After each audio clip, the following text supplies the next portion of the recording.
Hey everyone, in this video we're going to cover the landmarks that are located within the heart. Um, it's going to be a little bit more dense than some of the other videos that we've seen recently. So let's go ahead and dive into it. If you watched the video with the fetal circulation, you should know uh, this by one of two names. If you're looking at a fetus, this is going to be foramen ovale. If you're looking at an adult heart, this is going to be fossa ovalis, and this is just going to be a depression that sits in right there, just a divot. Number two, that's going to be our atrioventricular valve, or you might know it as your tricuspid valve. The reason we're saying tricuspid is because we have one cusp, two cusp, three cusp, right there. So tricuspid valve are our atrium ventricle valve. Make sense?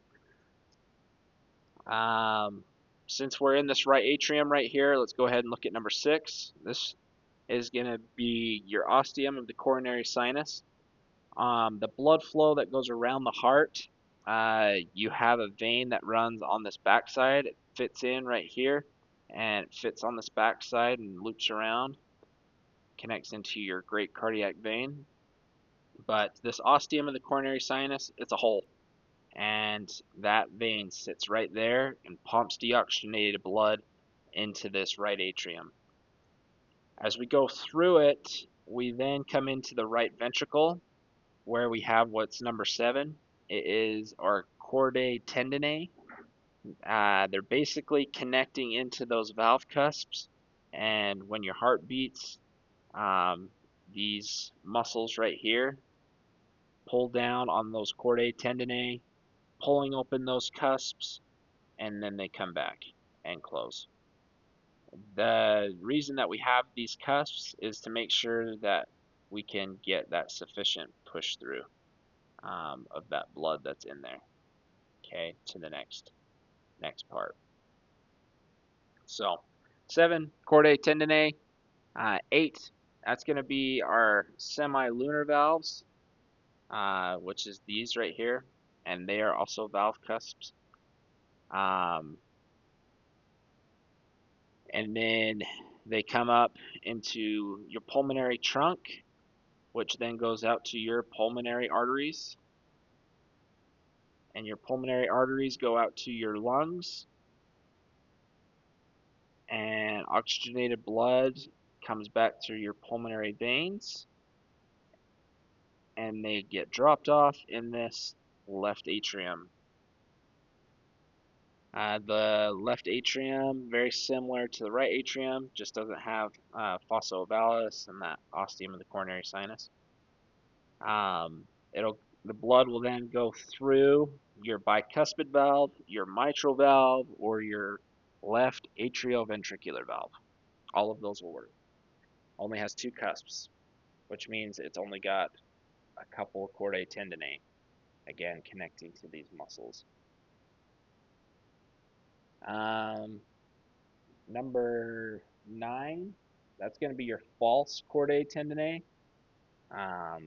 It's going to be sitting in both the left and right ventricles right here.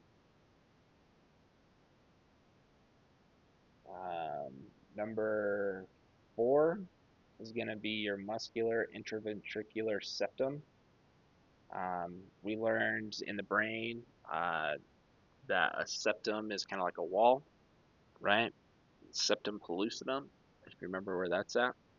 So this is going to be membranous, or excuse me, this is going to be muscular septum, and it's in between the 2 ventricles, so that's why it's called muscular interventricular septum. While number 5 is going to be membranous, and it's sitting up here above number 4.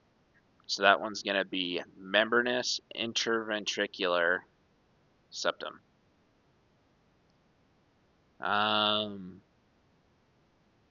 Number 10 is going to be openings for the coronary sinus. So if we come back to this left ventricle, that blood flow, going to come into the left ventricle, going to shoot up And you have to kind of imagine it.